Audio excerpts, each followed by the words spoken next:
Well, good afternoon. It is so nice to be with you all, and welcome. And thank you for being curious about how to approach conflict in some fresh ways, I hope, and maybe some ways that are more constructive instead of not. And so this is something that I've been interested in for a while. You know, we live in times, particularly in dominant North American culture, if you're here, which most of us are, that are really conflicted. There is, I mean, I'll do a little exercise with this in a few minutes and ask for some feedback from you, but just about every area of our life, potentially right now, almost more than has ever seen before in my lifetime, and I've been around a while now, seems to be just, there's a lot of heightened emotion and frustration and real challenge for folks around conflict. And so I'm really interested in how can we, especially as Christian persons, how can we engage with conflict in ways that are redemptive and productive and that align with what I hope God's heart for us is. And so I will say from the outset that it's not so much, you'll notice that the title of the talk was not, I'll start to share so you can maybe see the title, that might be helpful. The title of the talk is not about how to do conflict resolution, because right now, where we are and with our country so divided, so and all kinds of things divided, it's not so much that we can like fix the conflict and everybody get on the same page. I think that we're just in a culture that's probably not really very realistic. And I'm not sure that we necessarily even completely want it, but it's not so much about resolving conflict as how to engage conflict. And so that's my invitation to us today, is to think about how can we healthily engage conflict, especially as Christian persons, and what might that look like? So my agenda for today, let me move my little picture of you all so I can have you over here. I can see, there we go. The agenda for the day, I'm hoping to kind of get through these things together in this time. First of all, conflict, what conflict? So we'll take a minute and get thinking about what kind of conflicts we're talking about. And then I'd like for us to reframe conflict, not so much again as like, let's solve this as a problem, but how might we use situations of conflict and seek connection with each other as human beings. And I think that is a healthy and frankly a Christian place to begin. Then I'll present some material fairly briefly because there's a lot of material around this topic, but I'll give you a taste of kind of what's out there, some skill sets we can learn and things for nurturing curiosity in our connection. We'll talk about a brief case study together, just to kind of give you a sense of what it would maybe be like to try some of these things. And then just a closing invitation and some Q&A. So that's kind of our agenda for today. So first of all, I'll just ask, and let me stop sharing here so I can see you.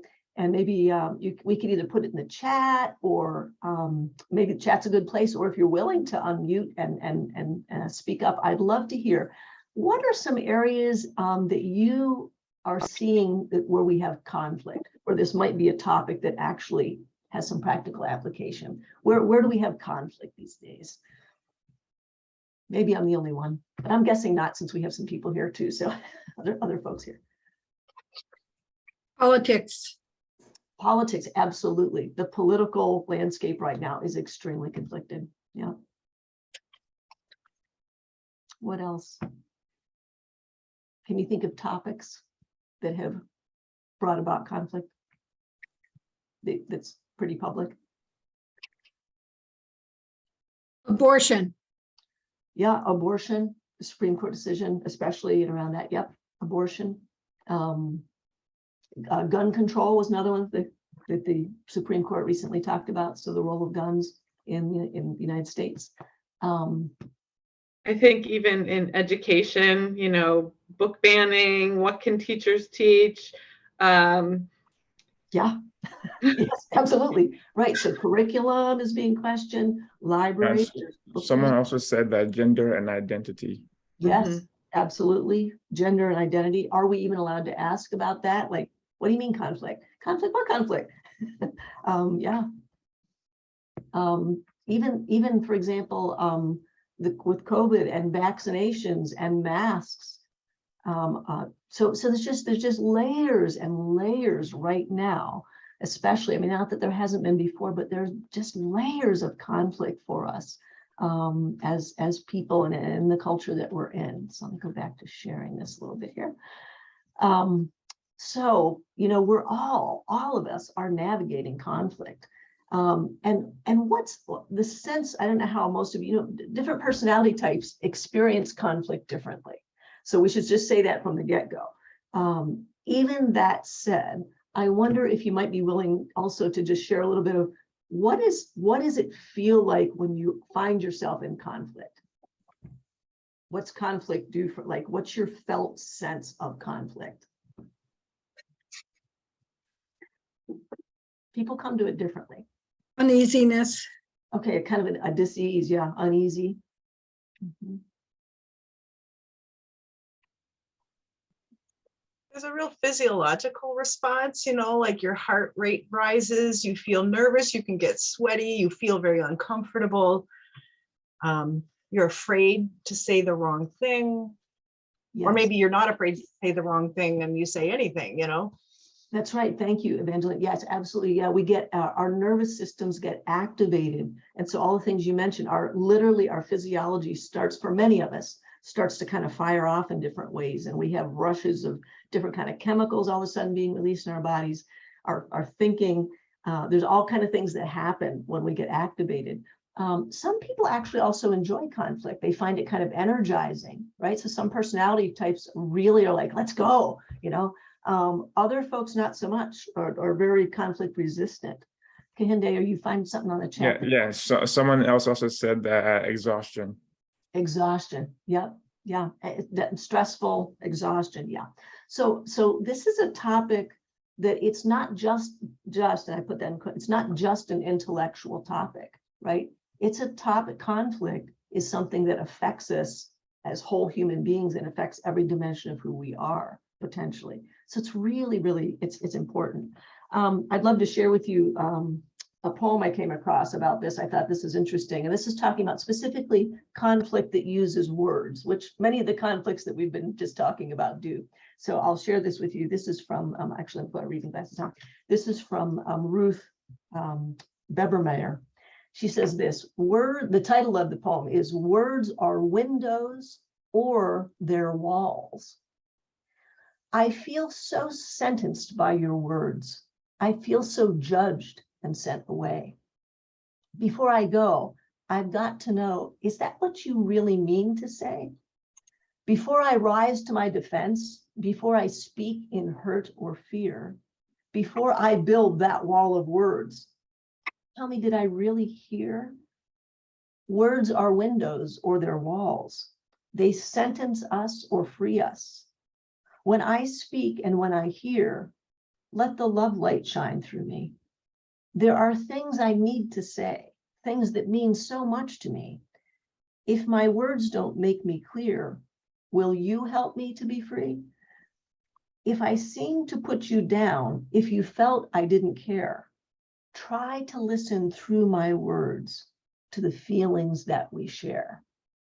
I thought that was just a lovely glimpse into the idea that what about if conflicts, that they actually arise not only because we disagree, but sometimes we mishear each other.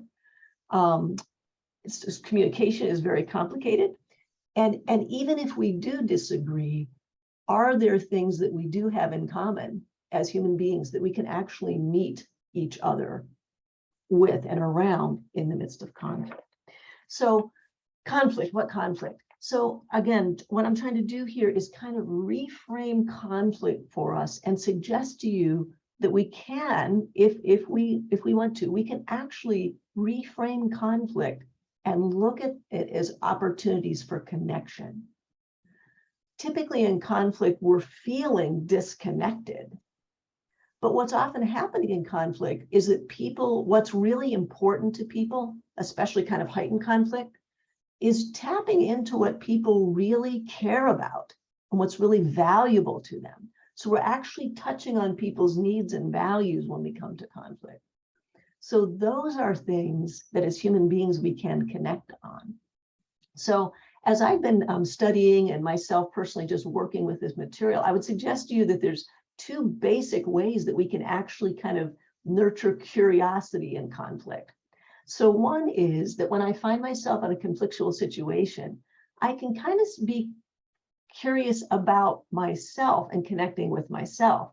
And this taps into what you mentioned, Evangeline, about our physiological systems kind of getting activated and feel that felt sense we often feel of dis-ease.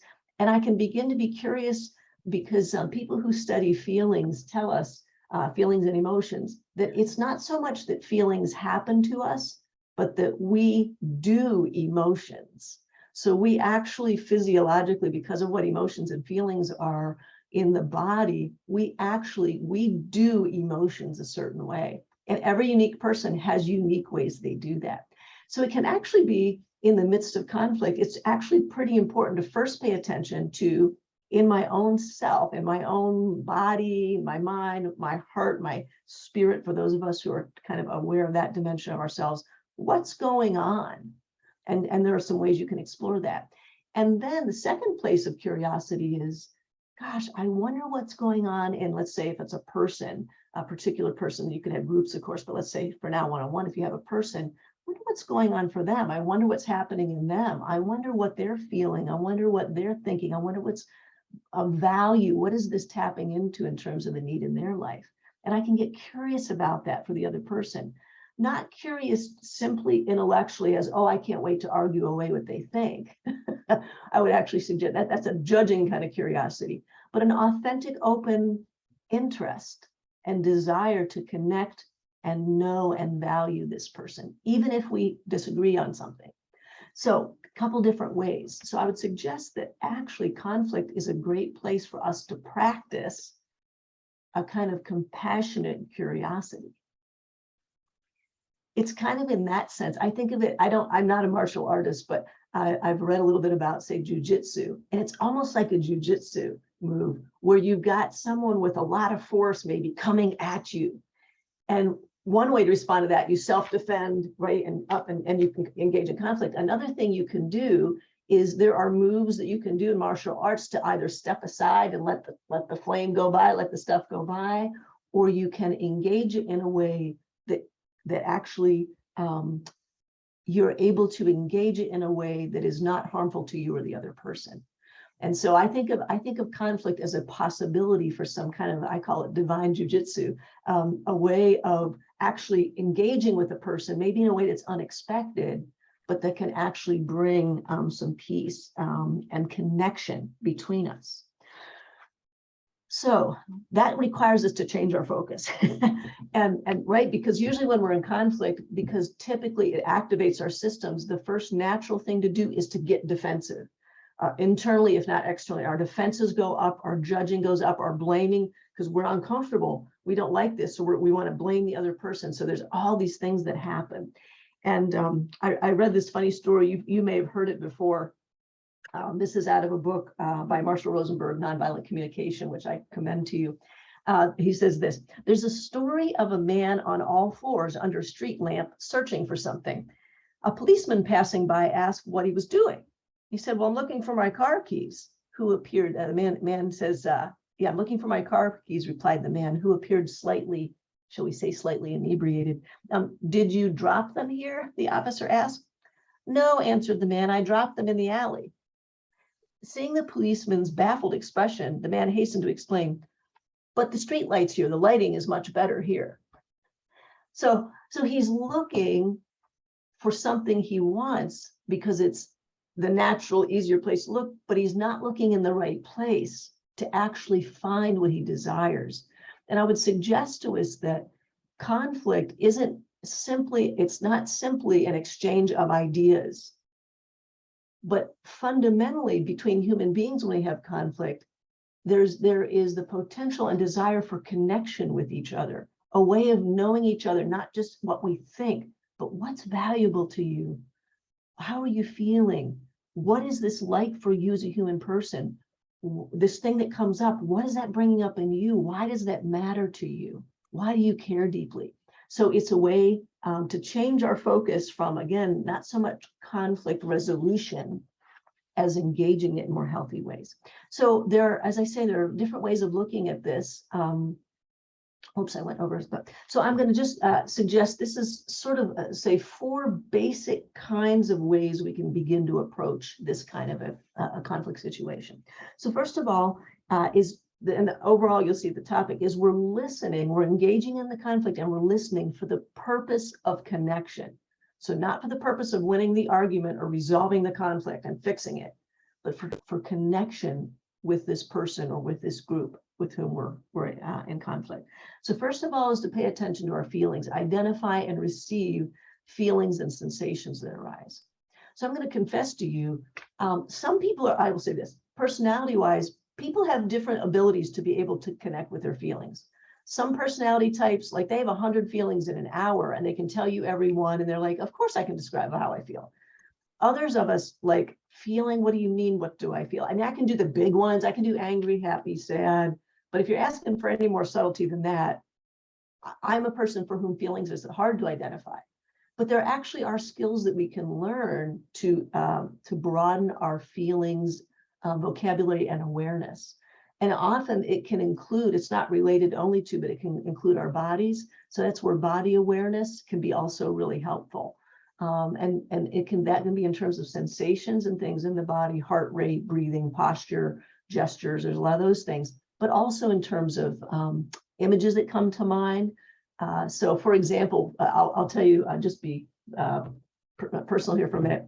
So I'm working on like how to develop my feelings repertoire, and I'm not very good at feelings. It's hard for my personality type. So I do it with a color. So at least once during the day, I'll just be like, okay, Rebecca, how are you feeling? And I don't overthink it. I'm just like, okay, am I feeling green, which for me represents healthy, generally content, things are open. Am I red? Like I am not, and which for me, you saw the gesture is closed and maybe angry or stressed. Am I yellow? I'm kind of in between. So I'll just pick a color. So I just give that as an example. There are strategies and skill sets we can learn to help us unpack that. So feelings is one layer of the process. And it's important to identify our own, because when we get physiologically, neurologically activated or aroused, that actually strongly affects our ability to think and communicate. So it's really important especially when we're in conflict, to recognize how we are, so that we can, if we need to, we may need to step away and not engage in the conflict right in that moment, because we really may not have access to all our thinking capacities and all our capacities around compassion. So that's why we start with, and that's why it matters, not just because feelings are nice, but it literally matters for conflict. A second layer of connection and listening for things is around needs. And we'll unpack this in a minute. A third one is around commonalities. What do I share in common with a person? And then the last one, learning. What could I learn from this person? So those are sort of the big categories. And for time's sake, I'll just watch here. For time's sake, I'll just go through this quickly, but listening with curiosity. So we're listening. And what gets in the way of our being able to do this? Evaluating, judging, comparing, ranking, categorizing, distractions. How am I going to respond? Oh, I'd really want, all these things that distract us from the moment. Those are things that can kind of generally get in the way. But what we want to do in conflict, if we're willing to, is to practice, how could I engage this for connection and curiosity? So how do we do this? Feelings, I already mentioned some of these, but just I have it kind of outlined here for you, and this can be made available later if it's helpful to people.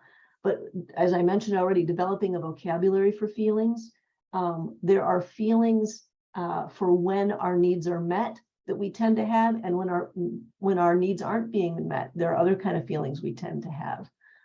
Feelings, they're expressing how we feel is a way to actually allow ourselves and to practice vulnerability with each other.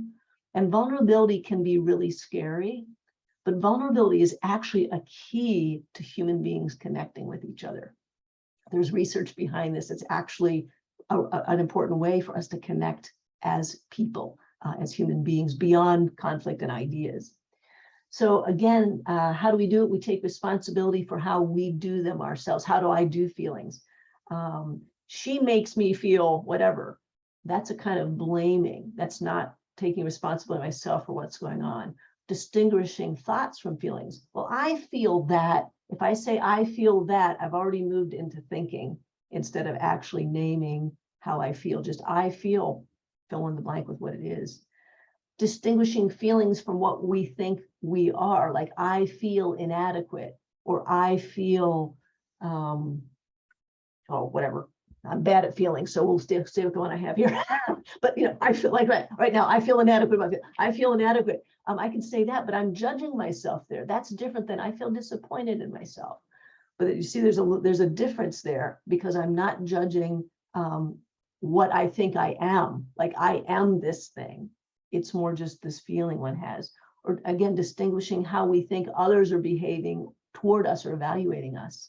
As in, I feel unimportant, or I feel misunderstood, or I feel ignored. When I say those things, I'm actually filtering my feelings through what I assume other people are thinking. And that's different. So again, there's a whole skill set here to develop around feelings. Marshall Rosenberg, he says this wonderful thing. Our repertoire of words for calling people names is often larger than our vocabulary of words to clearly describe our emotional states.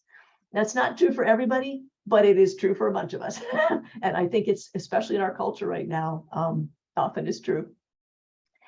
So I'm just going to touch on this briefly so you get the idea, but beyond feelings, the next thing we want to look at are needs, because it's often needs that are kind of driving feelings. So you're probably familiar with the figure on the right, Maslow's hierarchy of needs. Most of us have probably seen that. Starting at the basic one, physiological, you need safety, you need food, shelter, clothing, right? And kind of working up. I've mentioned before Marshall Rosenberg in that last quote. He's someone who's done decades of work on conflict, engagement, and not what he calls nonviolent or needs-based communication. And you can see here with this kind of this wheel that he takes, it's actually, if you look at his categories of needs, the big, in all caps words, they're actually very similar to Maslow's hierarchy of needs. And what he looks at here is for those kind of big categories, these are some of the kind of needs human beings have around it. So again, this is just a snapshot, but there are things we can learn to help us actually unpack in a lot more subtlety and accuracy what people need, what I need, and what people need. And when we meet each other at what is needed and what needs are and aren't being met in a conflict, that gives us a place to connect as human beings and really be curious and grow in some compassion for each other when we realize, oh, this need this person has isn't being met. So that's why the needs is an important piece of it. And then, connections, what do I share in common with the person? I mean, what I might share in common, it might be as simple as we both really care about this thing that we disagree on. But the fact is we both really care about something and we're engaged and it matters to us. So we can find ways to connect on what do we have in common. Even people we think I have nothing in common with that person. As human beings, we do have things in common. And we can learn, especially through unpacking feelings and needs, we can begin to get, again, a vocabulary, a framework for how to do this, how to actually find connections that we do share in common. And then learning, again, what do I have to learn from this person? How can I position myself as a learner? And that, frankly, is a humble position to take. That's why this talk falls within the Intellectual and Spiritual Humility Institute umbrella, because we're really conflict. It pokes at our stuff. It really touches on things that are needs we have, values we have, right? Real conflict is around values that are important to us. And so whenever those things are getting poked, our tendencies, again, are going to be self-protection, are going to be arguing, blaming, pushing away. And so it takes humility, it takes practicing these kind of things to nurture humility in ourselves so we can come as a learner. How can I come as a learner, as somebody open in the situation? So that's, this again, just to summarize, a connection process, looking at feelings, looking at needs, looking at what do we share in common, looking at what we have to learn from a person. And again, all these different things can be unpacked quite a bit, but I wanted you to get a taste of the possibilities. And I hope a taste maybe for a little curiosity. Gosh, how could I learn to do that better? What could be some things I might be able to learn? So I thought, if I know I'm looking here at the time, but I'd like us to do at least a brief case study.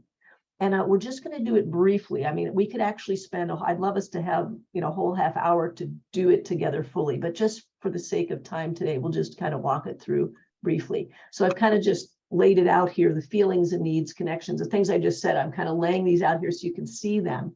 And I made up a lunchroom encounter. So here's a little case study. So if I can share this with you, actually, I'll do a stop share here just for a second so I can see you better. So, okay, imagine that you're at work and you're walking down the hallway or moving down the hallway to a little kitchenette where you usually sit and have your lunch. As you get closer to the kitchenette, you hear the voice of Jerry, a coworker who is from the opposite political party of which you're a part, and who's pretty loud and aggressive about sharing how current events from the day demonstrate conclusively how wrong people of your political persuasion are. So as this, you're just walking down the hall, you're coming down the hall, and you hear Jerry's voice, and you know what's coming because it's lunch. It's not like it's the copier and he's in a hurry. Like, there's going to be stuff said. So you're really hungry. And you've got meetings the rest of the afternoon, so you can't skip lunch. Not an option. You're heading into the kitchenette. So some of us might be just like skipping lunch, not going to go there. That's not what's happening. You're going to head down. You're going to, go ahead in. All right. So we're going to go back to, I'm going to share here again. Let's go back to our list of different kind of things here. Get this that we're going to look at. Okay. So what kind of sensations occur when I saw some of you smiling at that? Okay, I'm assuming and sort of giggling at ourselves, but what kind of things came up? Emotions, feelings, what came up for you? If you don't mind sharing, you can pop it in the chat or you can come off mute. Did anything come up? Did you notice something happening in you when you heard something like that case study? Situation like that? And someone said dread. Dread, yes. Yeah, dread. Mm-hmm. Yes, that's a definite feeling, but it's got a lot of.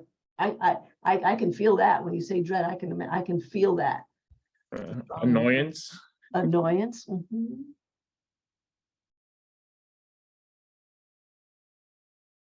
Anger. Maybe some anger already. Yeah, yeah. I don't want to do that for lunch. Someone said, "Here we go again." Here we go. Okay, here we go again. Yeah, yeah. Yeah, and someone also said that wanting to avoid the person. Yeah, like could I skip lunch? If I could, I would. Like that's why I said no skip. I was kind of teasing there, but I imagine some of us might just have the thing like I'm just not going to go there, right? So then when we look at that, we look at underneath it. What are some of the needs that we have that are underneath those responses? So maybe we have a need for some peace, a quiet lunch. We just need to have a quiet lunch. Maybe we have a needs for wanting to belong and want to connect with our coworkers. And it feels like this gets in the way, but I've got this, I want to belong, these are people I want to belong with. So that's just a couple, but there's all kind of needs that actually underlie those responses and feelings.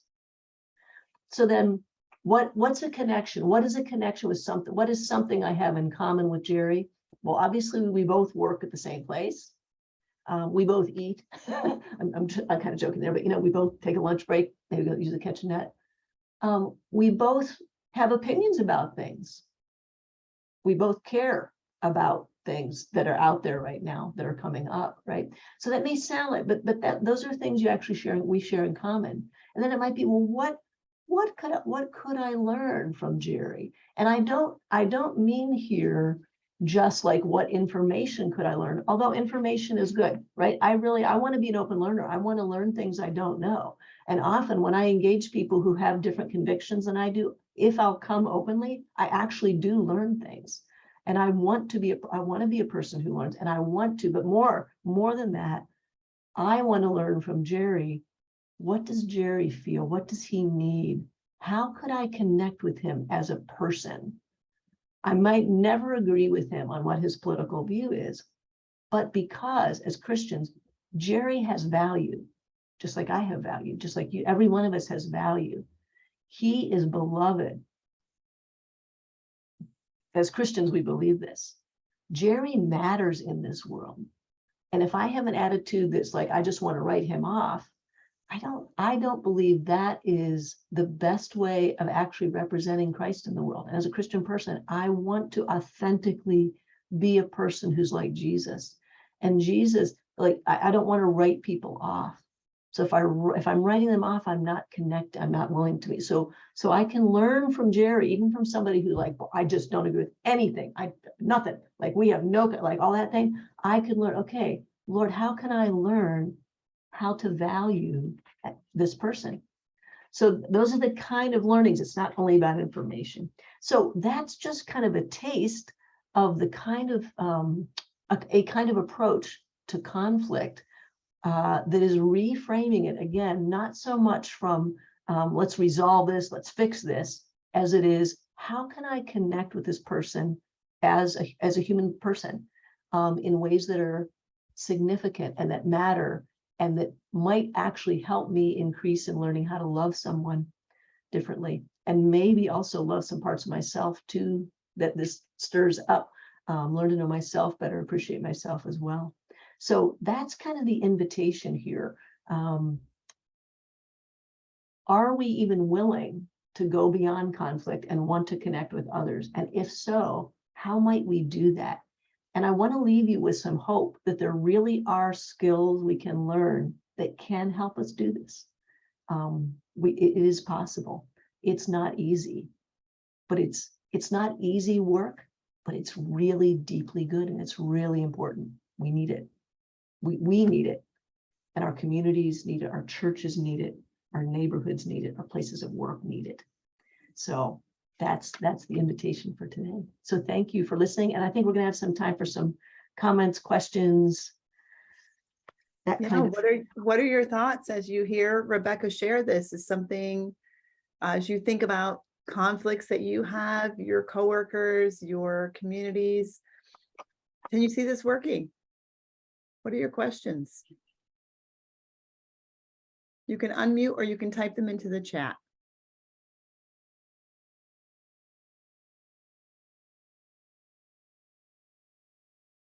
I think a lot of us struggle with setting those boundaries, like Kenny mentioned.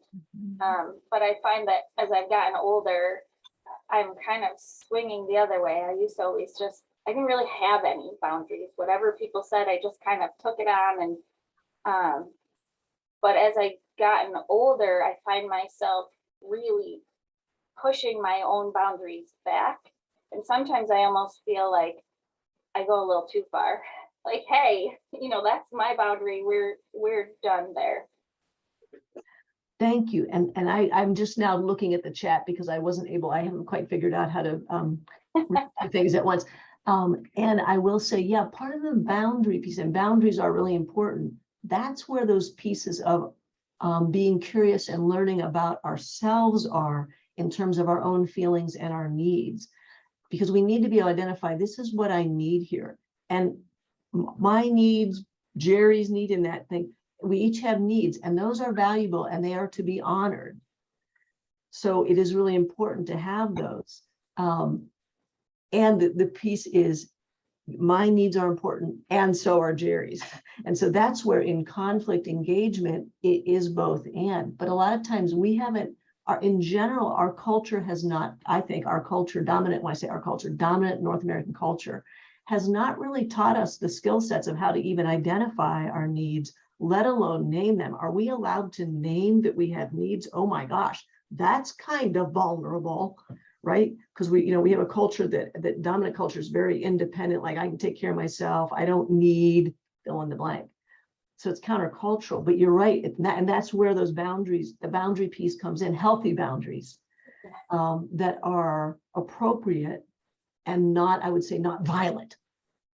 right? So it's an Right. appropriate boundary, but it's not, doesn't have to be like a violent, aggressive, I'm doing that on purpose at the camera, like that, right? There's a difference in how we set the boundary.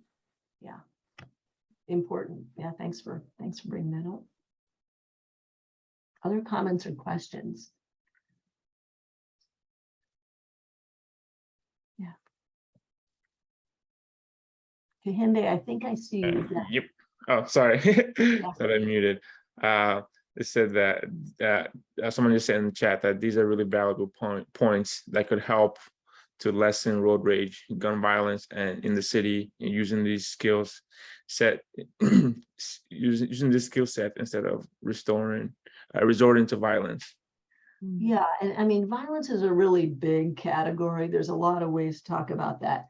But to talk about it like in its most general sense, you could, and I think this actually probably comes, I can't remember if this either comes from Paul Linden's thinking or Marshall Rosenberg. I don't remember which of the persons, but it's one of them. And they talk about, in a sense, anything that is life alienating. If it's against life, in the broadest sense, that can be thought of as a kind of violence. So we're not just talking about, weapons or that kind of thing. That's why words can have a kind of violence. Our stance toward people can come across as aggressive, and some people can experience it maybe as violence. So in that broad sense of, and again, for me, this is important as a Christian person, because I'm looking for, okay, what are God's ways in the world? What is his vision for the world? And when I read the scriptures, and I start in Genesis, you start in a garden and you end up in Revelation in a thriving city. With multiple nations, right? And so there's a lot of diversity, there's a lot of activity, there's a lot going on there.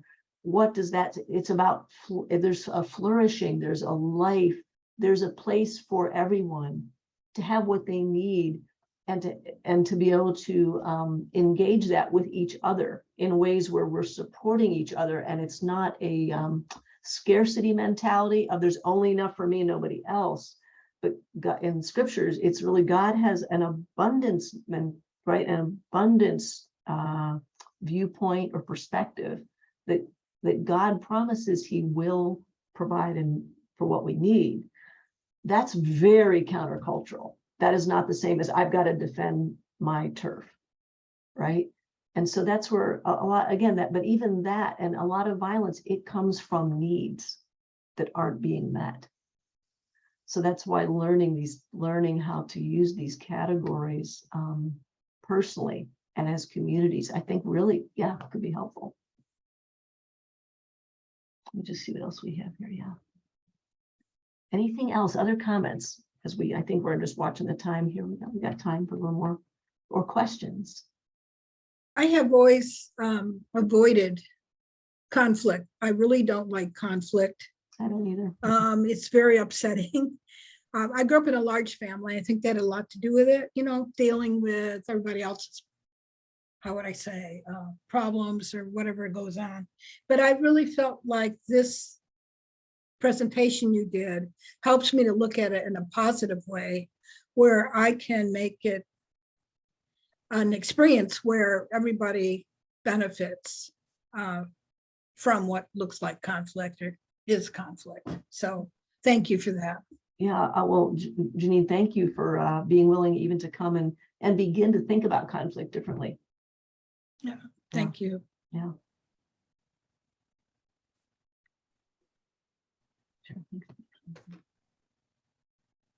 I'm thinking about, for me, Rebecca, as an Enneagram 2, which some people might be familiar with that language and others not, but one of my struggles is being aware of my own needs. So this is really helpful language to say, what's going on in me that I'm reacting to this? And even that example of why I would be angry when I heard that, it would be because I feel rejected and I want to feel accepted. I want to feel welcomed. I want to be accepted.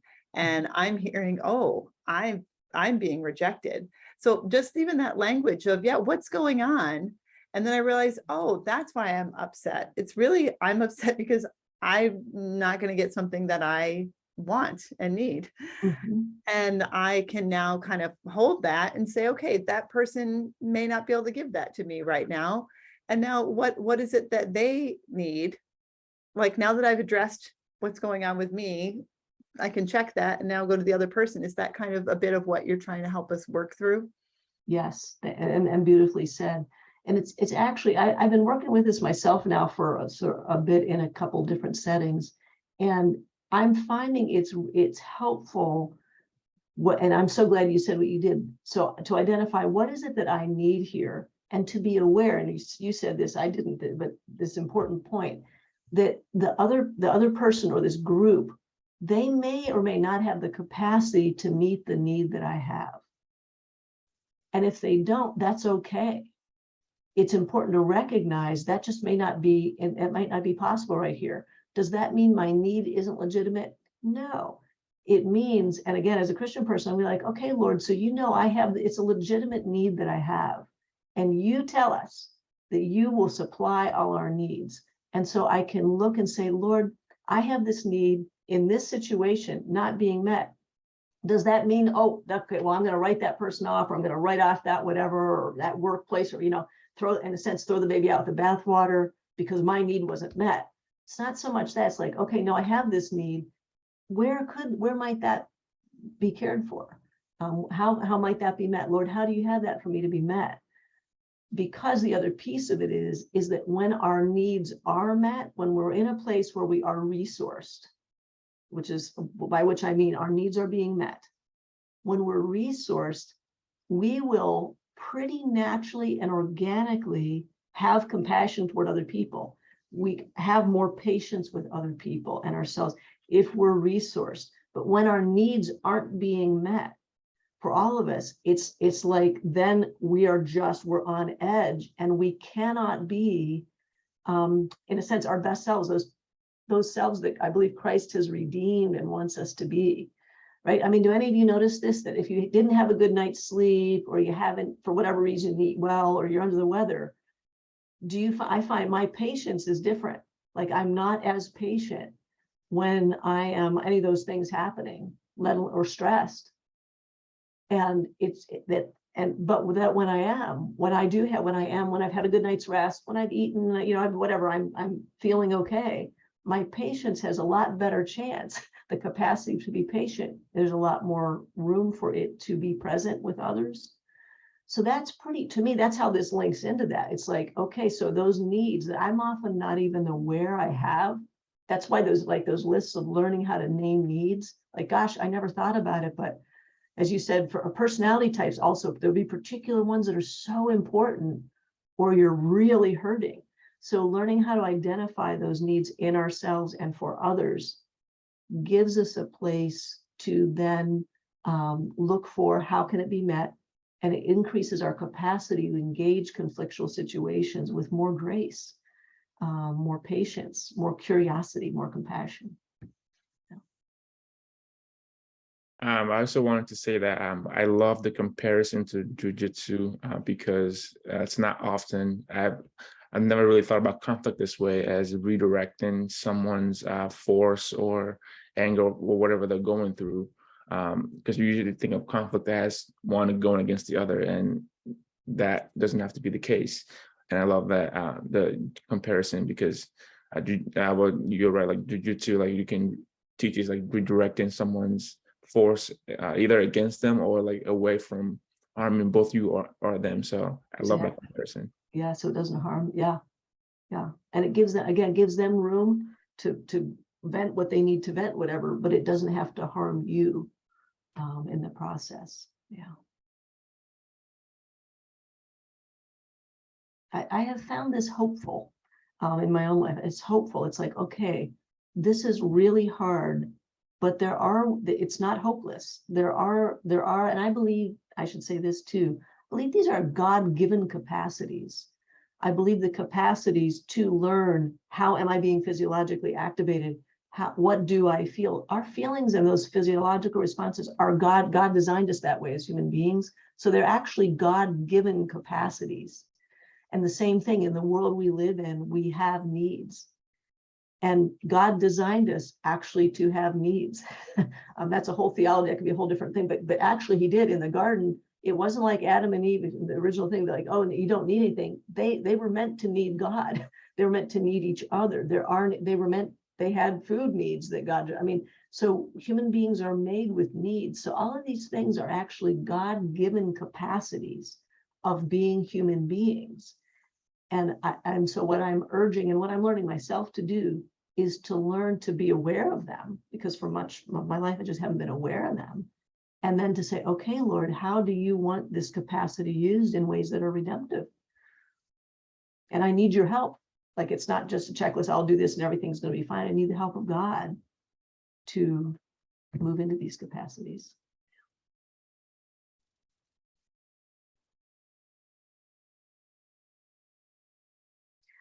Just one last thing I was going to say, if I could, Carrie, before I know it's time to close up, but No, you've got 5 more minutes. Go we've for got it. time.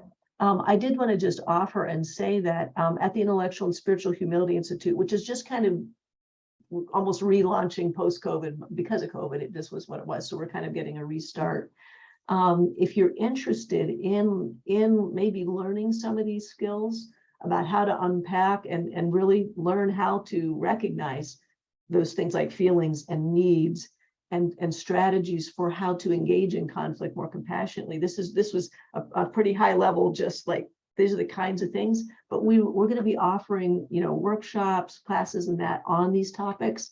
And we're also available to come. I can't say Alaska, Janine, I'd love that though. I don't know if Carrie wants to fly me to Alaska, that'd be cool. But if you're in the region, upstate region here in New York, we're available to come and work with your groups, your places of business, churches, community groups. Just we hope to be a resource for you. So just know we're around as a resource if it's helpful. Yeah.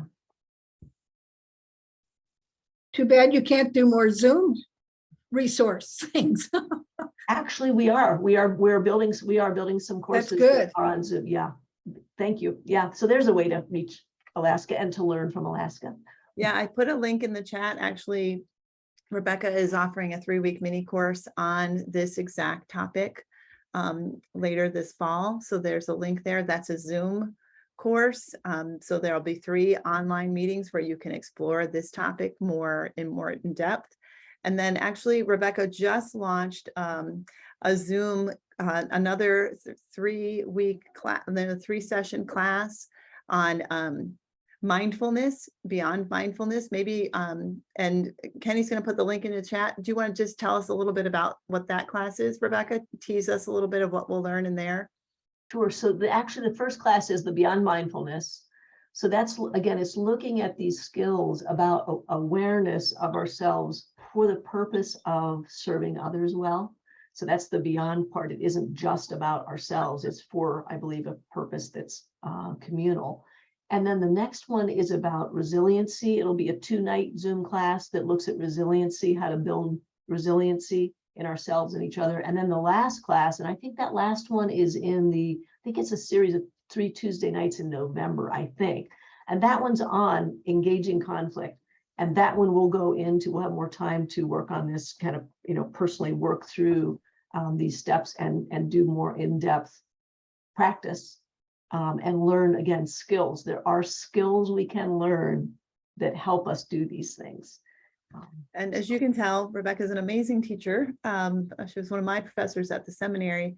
So you could take any one of these 3 classes, or we actually, Rebecca's offering a full certificate on integrated wellness. That is 3 courses together. And Kenny's putting that in the chat as well. If you want to explore that, you can open that in another window. Great opportunities to learn from Rebecca online over Zoom. And then in the spring, we'll also be offering some of these kinds of classes in person in the new Golisano Community Engagement Center, which is very exciting. But as you can tell, there are just some very practical skills that we can learn, as Rebecca shared, to change the way we interact with others, which is something that our society just very much needs. So we're so glad that you were a part of this talk.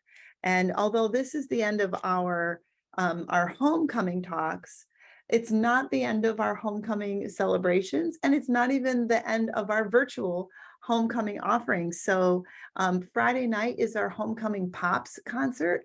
you can actually enjoy that virtually if you would like to.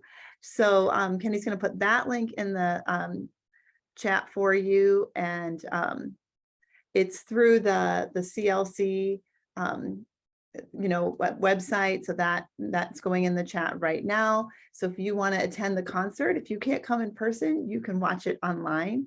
And then we are having many events in person this weekend. There are so many wonderful things that have been planned. We have our homecoming coordinators, our Office of Alumni Engagement. We have Michelle Blakeman and Sarah Riddell are both here in the event with us today, and they have been planning for months, just so many incredible opportunities to connect and learn and grow and enjoy over the next 4 days. And we invite you to be a part of that. So Kenny's going to put the link to all the events. Please take a moment to look through them. These are open to the community as well. So invite your neighbors, bring your kids. And again, if you're not local, please join us for the concert. It's just a highlight of the time together and really showcases the incredible talent of our students here and our faculty here at Roberts. So it's just been wonderful to have you as part of these Institute chats, just giving you a little bit of a taste of what we're doing here at Roberts Wesleyan University through our community institutes, which is really to expand learning beyond just the undergrad or graduate experience and make enrichment experiences like this available to you lifelong. And that's what we really want to provide for our alumni and our community, is lifelong learning where you can learn new skills, gain expertise, and just grow as a person in your confidence and your capacity. That is our passion. So thank you so much for taking time to be with us today. Thank you, Rebecca, for sharing your expertise with us, Kenny for co-hosting with us, and to Sarah and Michelle for all the work you've done into planning this amazing homecoming week for us. Really, the fun is just beginning. So we can't wait for all the special things that are planned this weekend. So we hope to see you again